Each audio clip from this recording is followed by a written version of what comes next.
Hi, I'm Misha Bajaj, a partner at Iridium Coaching and Learning. I've worked for 25 years in various roles in diplomatic missions, as well as running my own marketing and communications business. I'm an ICF PCC, a Marshall Goldsmith Stakeholder Centered Coach, a ProSci certified change management practitioner, and I'm also an international NLP trainer. Hi, and my name is Nikhil Damle. I have worked for 25 years in various roles in global banking, operations, and finance. I'm a founder and partner at Iridium Coaching and Learning. I'm a business coach and an international NLP trainer on the path of becoming a NLP master trainer. And the Iridium Conversations is brought to you as an exploration of how neuro-linguistic programming can bring excellence in diverse fields that matter both in the personal and professional realm. So our aim is to enable our audience to deepen their competence and amplify their impact and effectiveness, leveraging different ideas from NLP that we will bring into these conversations. So join us in this exciting series of conversations where we geek out on NLP and its relevance in domains that haven't been explored before. Welcome back to episode 5 of the Iridium Conversations. Welcome, 5 episodes already? Yes, Fifth this one? Is episode 5. Imagine, we spoke about working with identity last time, and the identity of us not having started has evolved from then to now, where we are on episode 5. Excellent. So we're clearly walking the talk. We are. We haven't just moved 1 centimeter, but a little bit more. A little bit more. And actually, in this time, we have covered quite a bit of ground, if you think about it. We started with what is NLP? Is it just tools and techniques and scripts and all of that, or is it beyond that? And we said that, look at it as a lens and see how you can deepen or make your conversations with the client, with the coaching client, more effective. And then we moved on to how do I develop presence as a coach? Yeah. Right? Yeah. And we also spoke about not coming in the way of the client and just being with the client's experience. Correct. Like a witness, like a sakshi, like they say in Hindi, you know. And I think if you think about it from a coach's perspective, we have covered a lot of ground. Yeah. And while all of this has been happening and we have been going back to coaching real clients and having those real conversations, there are some things that constantly keep coming up. Right. And experiences are heavily made up of those. Right. And those are, and I'm talking about the E word, emotions. Yes, they are coming up now. And they are going to be coming up in this episode today. Yes. Because, the ICF has a lot to say about managing emotions and, in their competencies as well, in terms of how do you handle emotions while in a coaching conversation. So before we go anywhere further in today's conversation, I would like to ask you, what is the NLP perspective on emotion in a coaching context? Well, very simply put, they are immensely helpful. And in a way, think of it like they're part of the language. They actually enrich language. Right? So we often say that the spoken word is not the only thing that constitutes language. Correct. And they're an important piece of information that is coming along with the words, which is then giving you a better sense of the totality of the communication coming from the other person. So words, perhaps sometimes they fall short in terms of conveying what has to be said, and slight bit of a different tone or a variation in the manner in which a word is spoken, that can convey a little bit more, right? Like I was reading a book about where Richard Bandler makes this reference. I can't remember which play it was, but there was this actor where throughout the duration of the 3 hours of the play, the actor said no Hmm. in almost 39 different ways. Wow. And each time no was said because of some other emotion along with it, or slightly a different way of saying it. Each of those no was conveying a different message, right? So yeah, I think NLP skills can really equip coaches in terms of picking up these nuances. And so therefore it's not something to be avoided or worried about. It's actually something which is coming across as a vital piece of how the client is communicating with us. So yeah, we should embrace it. Yeah, it's sounding like it's data rather than anything else that is coming from the client. Yeah, look at it as a clue, right? That if we are not detectives and we think of blood drop, we'll think probably blood test or something like that, or mosquito bite. But for a detective, a blood drop isn't just blood drop, right? It's kind of then just setting their mind towards this is vital piece of information, what is it communicating to us, right? So yeah, so it is important data. Got it. And that brings us to the question of, can NLP, like you use the word equip, can NLP equip a coach to not just have the feel for it, that this is happening, but to really know when an emotion can be named, and how do you really, as a coach, recognize something like this and utilize it in the conversation?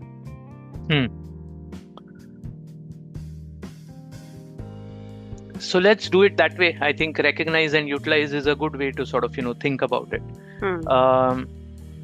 Now I think recognize is a double-edged sword, because recognize can mean that, let's say, right now when I'm saying something, you're saying in a particular way, right?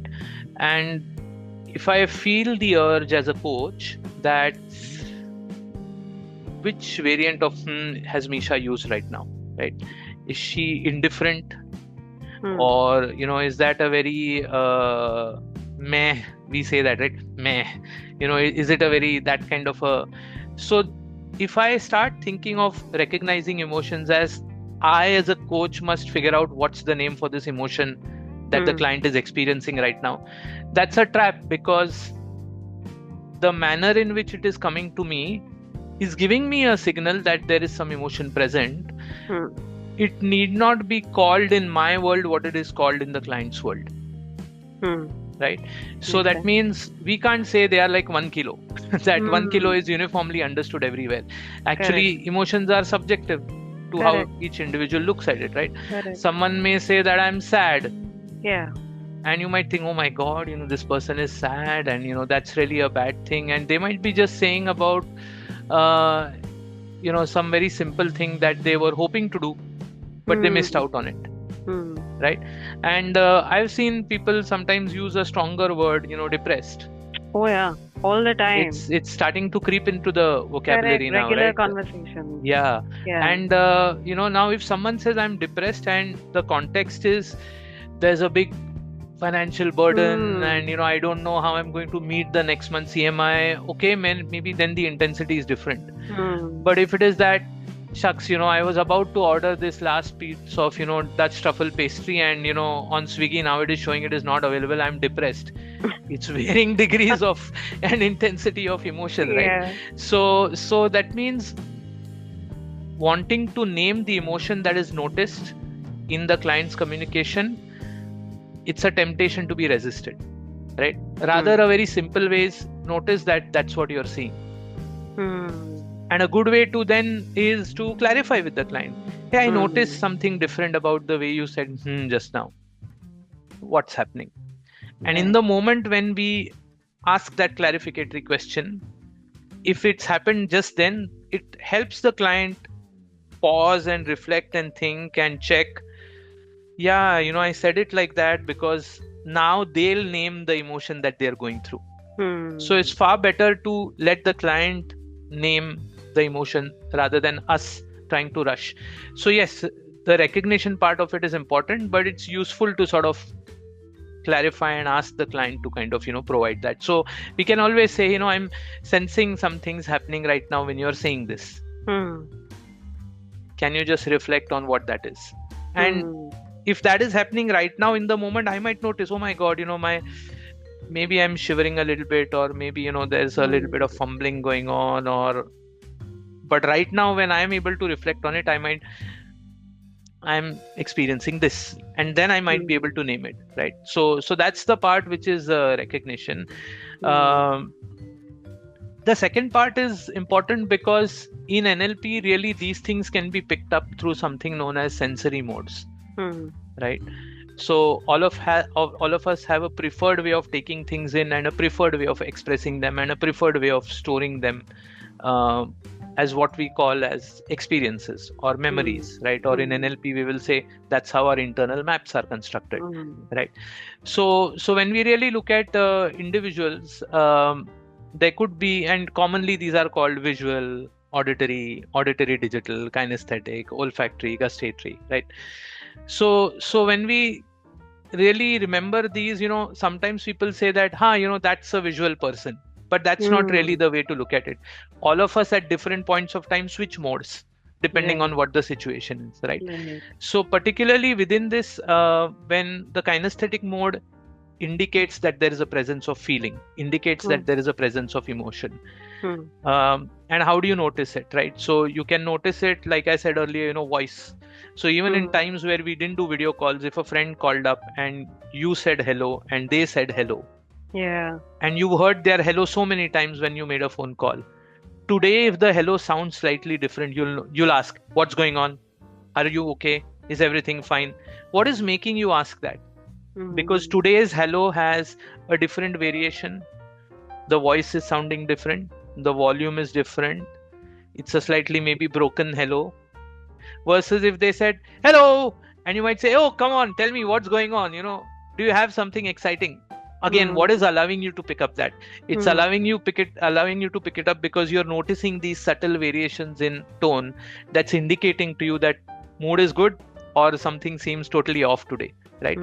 So when we think about how this happens in NLP, we use this idea of sensory acuity, right? ACUITY, and which means really how are we able to sharpen or attune our senses, being able to pick up these nuances or subtleties that happen when a person is communicating with us. And interestingly, so that means if these variations are present, another way to think about it is you'll notice sometimes people's breathing changes. Is it relief? Now we don't need to label it, but we noticed it. I just noticed you sighed. What happened there? I'm just feeling lighter. Okay, got it. Or the voice might have a bit of, compactness and tenseness to it. And you might say, is everything all right now? Is everything comfortable? No, I'm not feeling comfortable. There's a little bit of a heaviness. And now that might allow them to name their emotion and bring it out and bring it to the surface, right? So kinesthetic mode and learning to spot these markers that indicate that right now the client is operating through emotions is useful, because then you can call it out for how you are noticing it, and just help the client stay on it and uncover what that is. There's another one called auditory digital, and often people say that, if somebody's sounding like a very monotone or like as if they are speaking from a bullet pointed checklist or like a description or commentary narrative, that's an auditory sort of digital, where perhaps in what the client is experiencing right now, they don't feel any emotions about that topic. And so then you could say, okay, how does all of this feel?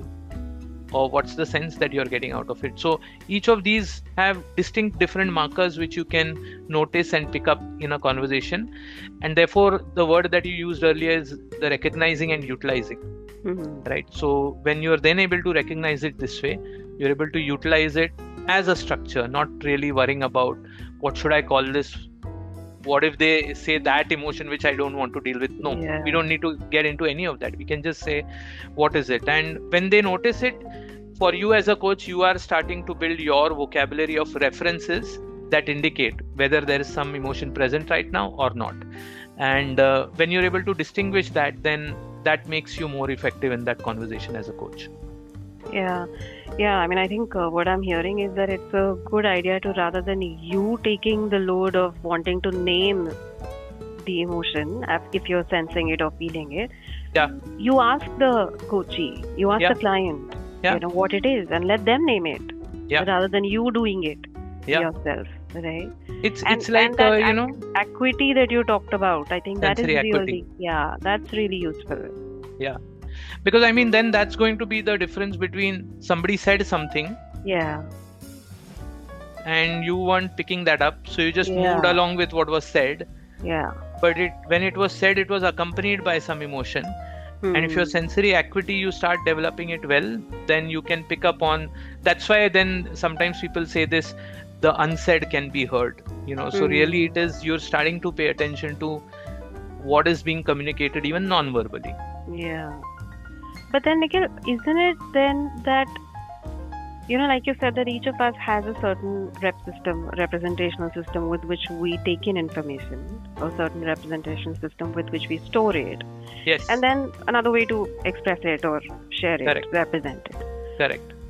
Now, wouldn't the coach's own representational system come in the way as well? So I might not be able to recognize emotion if I am an auditory digital mode, like you explained just now. So, and perhaps that is coming from the fact that, well, I don't want to open a door in the conversation that I won't be able to close myself. So how do you, as an NLP trained coach, work on something like this? Got it. I think it's a little bit like saying that I don't have a left hand. Right. How do you mean that? So to say that, I'm not that kind of a person is to say that the things that everyone has, I seem to have equipped myself with one thing less. So it's not that we are not that kind of a person, right? It may be our preference that we may not want to be that kind of a person right now, but that range exists within us, right? So when we think of emotions, they're an essential part of a human experience. And so therefore there is no such thing as opening or closing doors or wading into territory. One coach, I think he was a baseball coach, I think, or maybe a rugby coach, he said life is a contact sport. So get ready to let blood spill, right? And if you don't like it, wait till you die. So coaching conversation is bound to it is going to include the client's emotions.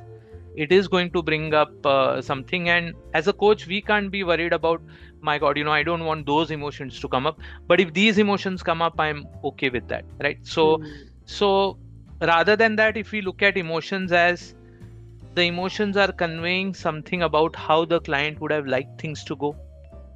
So if somebody is upset, were they aiming today that they will be upset? Possibly not. That means they were aiming that something should get achieved. Probably they missed it. Or now it's never going to happen. And so they are upset. So again, going back to where is this emotion coming from? Or what's giving rise to this emotion at the moment? Can help them step out of the emotion and check, I was hoping that I'll be able to achieve these things today.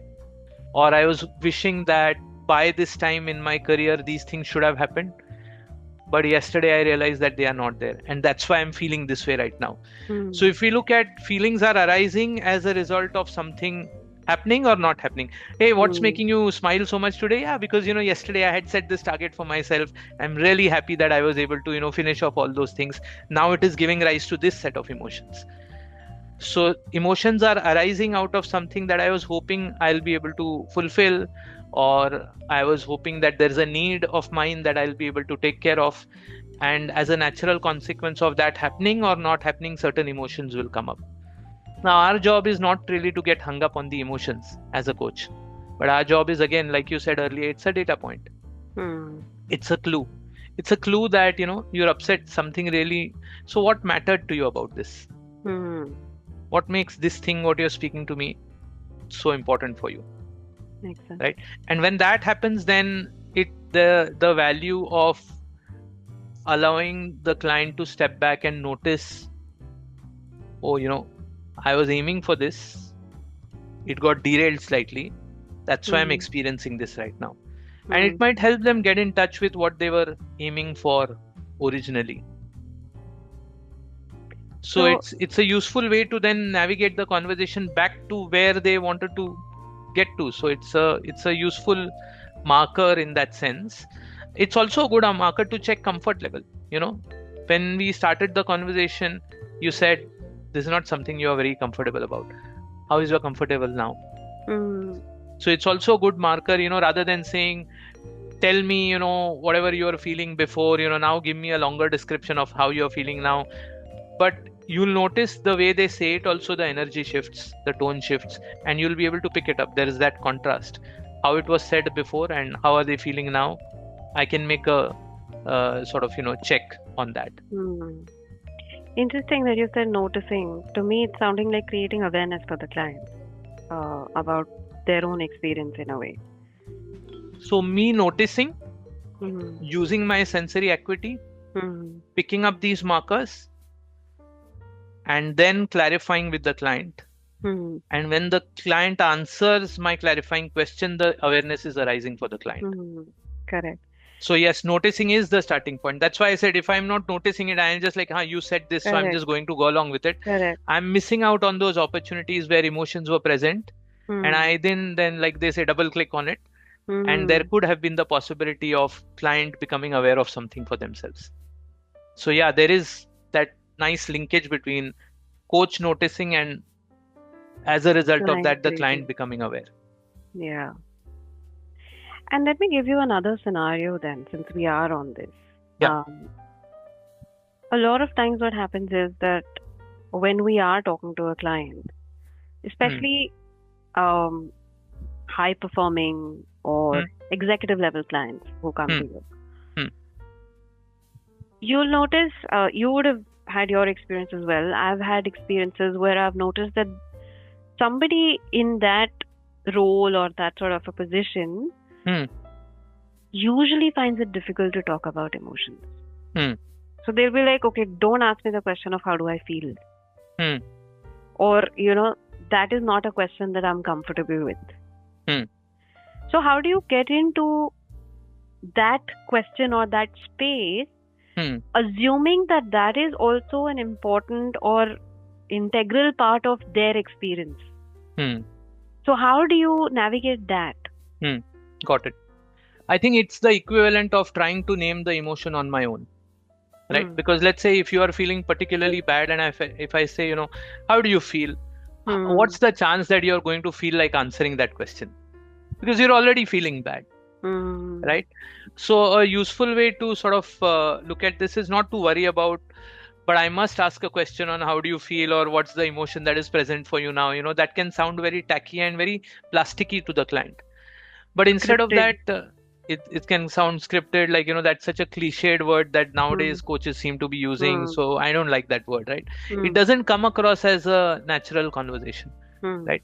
Whereas that they might be feeling bad or that they're feeling down or that they're really upset or disappointed, like I said earlier, is in relation to some expectation.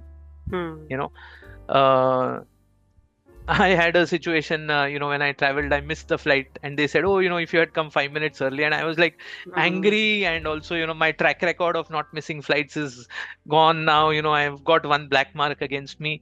But it's coming because I was hoping that I catch the flight. Right.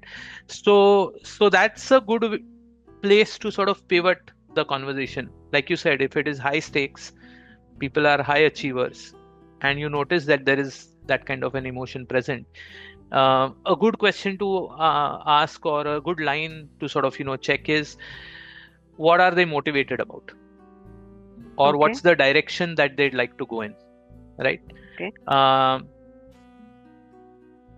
So I wanted to reach somewhere, the tire got flat. Am I upset that the tire got flat or I'm going to reach there late? That's the analogy, right? Whereas I've right now got them in front of me when the tire is flat. So I can't say, how do you feel about the tire being flat? Rather, if I say, what's your sense of where you want to reach? Or how do you feel about where you are going? Or, what's present for you right now about this aim that you had set for yourself? In relation to that, then they might be okay to call it out. I'm really disappointed with myself, or I pushed myself so hard and it's not happened and I was really deserving, and now it might come. So asking it in isolation might make them feel even more closed about it. Right. But asking it in relation to something, because look at it this way, there is a motivation why they've come to you as a coaching client. Right. There's a motivation why they feel that there is a need for them to be coached. So definitely they are coming into a conversation with a sense of direction or motivation that they want to achieve for themselves. So using that as a, it's like in Google Maps, we would say, what is the intended direction? If it's not functioning, then we will ask someone, hey, I was hoping to reach there. How do I reach there? We'll not stand there and look at, oh my God, Google Maps right now, GPS is lost. How do I feel? We'll not stand there. How am I feeling right now about it? So that means, again, to think about it as what's the different data that we can bring to allow them to have a little bit of a perspective on their emotions as well. And I feel in this, a coach's own emotion can be a very good, reliable indicator or like a compass of how the conversation is going. So we were speaking about not bringing our own emotions in. And we certainly don't bring our emotions in. But if we learn to utilize our own emotions also as a data point, God, a lot of detail is being said. I'm really confused about what this client is saying right now. Now, rather than trying to suppress it and say, I'm really understanding, but now it's plasticky, right? But I can always, as a coach, say, I'm confused. Can you clarify what you want to say? Right? Or you can again get in touch with that and use that as a data point that, okay, I noticed you said this and this and this. So what about it now? So again, I don't need to label the emotions that a client is going through. I don't need to sort of try and figure out the mystery of what the client is trying to convey to me. But if I am able to pay attention to my own emotions as a data point, then a coach can be in a very good place to be able to utilize this. And again, this can happen, when we learn NLP, we train ourselves to attune our instincts that way. That then we'll be able to pick up that this is what is being expressed. This is where they're coming from. Let's ask them where they'd like to get to, or let's ask them where they'd like to get to in relation to that. How do they feel? Then that might sort of, evoke different responses than, like you said, they may not want to talk about emotions at that point of time. No, makes sense. And I like this thought about not only noticing it for the client, but really noticing it for yourself as well. Yes. And name it for yourself so that you can work with it. But simply as data and nothing more. So there is no interpretation or a meaning to how you are feeling or how they are feeling really. Yes. But it's more sensory grounded, like we say. It's sensory grounded. Right? Correct. So we are not saying, I'm disappointed that you're not coming to the point. We are not saying that. Right? But we are saying, okay, I'm feeling disappointed. Now I can't say that I'm disappointed, but disappointment is, if it's a data point, then that means I'd like this conversation to go in a particular direction. So am I bringing my need in, or am I not clear where the client wants to go? So why don't I just ask the client where the client wants to go? Now this internal process will happen if you're attuned with your emotions and using it as a data point. Yeah. You'll say, okay, got it. And where is it that you'd like to go from here? So you're not fighting that which has just been said. You're just saying, okay, got it. And so now what? Yeah. So again, I think in the last episode, we spoke about movement. And so then we don't end up being stuck with this emotion. I didn't want this emotion, So how would you like to feel? Now we're trying to bring another emotion which we feel is a suitable emotion according to us, but not knowing whether that's what really the client is looking at. So just looking at it as what's the direction where the client would like to go, or in relation to that direction, what is their sense now, and paying attention to our own emotions as a data point. Got it. And I just want to step back a little bit, just a little bit right now on this, Nikhil. Okay. because we are using emotions as data or signals almost, our emotions, just like it is for the client, our emotions would affect our behavior, Yes. right? And so, and it will be the same for the client as well, Correct. right? So we are treating it as a data point, and that behavior. I mean, if if as a coach, I'm able to name the emotion that I'm going through. Like you use the emotion disappointed. That array. Yeah. Now where do I take this client? Now if I'm using this emotion, I'm able to name this emotion. Right. How am I able to then? And it's probably getting back to that whole point about utilization. But utilization for the coach, like how do I now utilize this and not get stuck in this emotion and still be able to take the conversation further for the client? Because what is happening is it's also awareness for me. And yet I don't want this to come in the way of the conversation. It's like a fight with your own emotions. Correct. Got it. So then you wonder, is having that emotion right or is it wrong? Like, that sort of a sense. Right. See, we said in the beginning, right, it's part of the human experience, feeling emotions, right? So right or wrong may be my sense of, is it okay for me to feel this? Is it okay for me to show this emotion? Correct. And those are my sensibilities, right?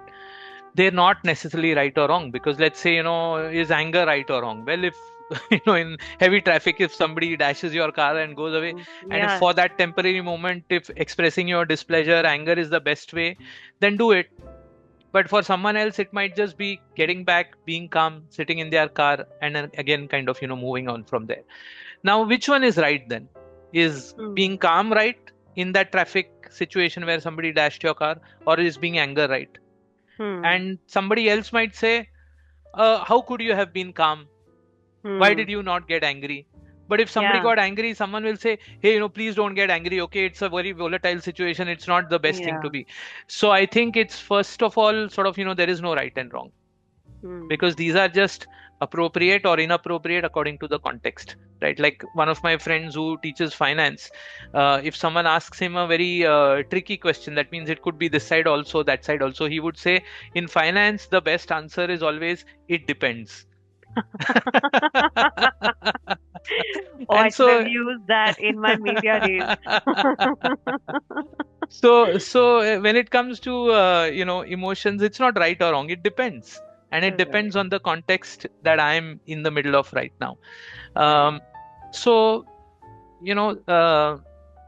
Once I was coaching someone, and like they were talking about some challenging situation. I'm out of job, I'm struggling, not getting the right kind of interview calls, and it's really very difficult. And whenever this person would say really very difficult, they would smile. Wow. So now being attuned is this, right? So I can be startled by that. Yeah. Or I might just miss that. So I said, okay, I noticed that when you said difficult, you smiled. And then sort of, gradually, because this was happening unconsciously for the client, they are not realizing that about difficulty, they smile. And as we sort of, unraveled that a little bit more, few things became clearer for this client that could then lead them to the point of what might help them with what they're looking at in their career. And at the end, again, there was a smile. Now, this time I noticed the smile and I said, what's different about this smile now? And this person then said, no, I feel relieved. I think this is what I was looking at getting out of the conversation. So the manner in which emotions are arising in a conversation, we can't say they are right or wrong, right? And it is just as per this situation, what this person is going through, this is what is bubbling up to the surface right now. And if we say that this is what is there at the surface, let's use the coaching conversation to discover what's happening in the deeper experience of this person at the moment. And if we go like that, it will lead to discovery. It will create greater awareness for the client. But if we think that, oh God, this emotion is coming up, somehow I must find a way of getting rid of this emotion from this conversation. I can't have now if I bring that fight in, Hmm. actually I'm keeping the conversation at a surface level. Then there Yeah. is no discovery that's going to happen. Then there is no awareness that's going to happen. Hmm. So yeah, there is no right and wrong in emotions. It depends. Hmm. So it depends is the golden rule, really. It depends. It's all about the context, is It what we is are trying about to the say, context. right? It's about the context. Yeah. I think that's a great point for us to pause and take back, everything that was said in Check this check conversation. into our emotions in terms of how Yes, we feel about this conversation that we had yeah, had so far. correct. And I think it's been like an eye opener, in a way, and it's been that perennial question of, will I look professional enough if I bring emotions into a conversation? I'm a Yes. coach, I'm talking to a senior leader, and all of that. And rather than that, just really being aware and notice, and be sensory grounded for yourself and for the Right. client. You can name your emotion, they can name theirs, but there is no point running away from, what is obvious in the conversation or what is coming up, Right. and rather you can just clarify what Correct. those feelings or emotions are dependent on, Correct. and where are they leading, or where would this person like to go with Correct. that. So I think, Yeah, because trying to dodge it is like, being on a rugby game and wondering why are these people bumping into me. yeah, correct, So then that's why that quote says, life is a contact sport. If you correct, can't deal with it, wait till you die. yeah, beautiful. That's, I think, a good quote to close this conversation here. So thank you very much for helping us navigate this beautiful sort of world of subjective human feelings and emotions, Nikhil. No, it's been And nice sort of, using the questions that you're asking as a sort of, point to unravel these ideas a little bit more. Because hmm, I think they get used as phrases, they hmm, get used as sort of, topics, hmm, concepts. So I think this just helps the exploration a little bit more, even yeah, from whatever level you are at. correct. Like you said, not keeping it here, but yeah. That's correct. Good. So that was a good conversation, and it's time to say goodbye until we meet Yes. again for Until we meet episode again. 6. All right, then. All right. Thanks for tuning Thank into you. today's episode. We hope you enjoyed the conversation and are taking away a few insights that you can put to practice and start playing with immediately. And also, we would urge you to spread the word and follow us on LinkedIn to know when the next episode's out. See you next time in the next episode as we continue the quest for coaching excellence. Thank you.